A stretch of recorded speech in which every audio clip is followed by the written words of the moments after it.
nakaligo dyan. Hindi lang magpapauli. Oo, doon sa dulo.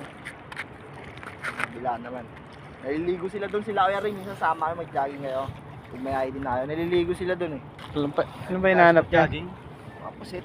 Oo. Tapos mag-jogging? Naliligo sila doon. Maganda yung tubig doon, medyo maligam-gam eh. Masarap kasi maligo pag umaga. Dagat.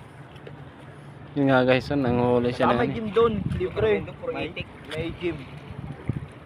Libre lang. Anong inuhuli mo dyan, pre? Ito makita. Itik. Crab, ano, pusit.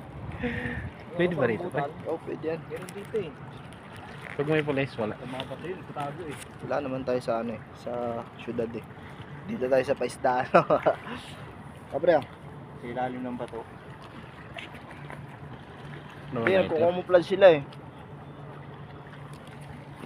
Yung makuha ko lang yan.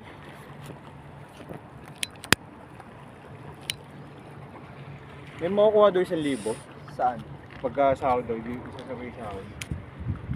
Parang meron kasi laki ng sinahod din namin eh. Mautak ka lang daw yung Qatar kasi dapat nga daw yun ano. Pagdating nyo pa lang tsaka ibibigay yun. Parang sinasabay daw yung sahod. Ano yung 1,000 na yun? 1,000 real talaga? Oo, 1,000 real talaga. 10,000 yun. Putuntas nun. 10,000 At naman. magkano ba sinahod yun nung ano? Kasi nakakutang kami 900 eh. Bali ang kompleto sahod namin. Bali... Parang totoo may 1,000 talaga. Kasi 2,000 pa rin sinahod ko eh. May utang kami 900. Kinaltas na. Bali ang binigyan na sa akin na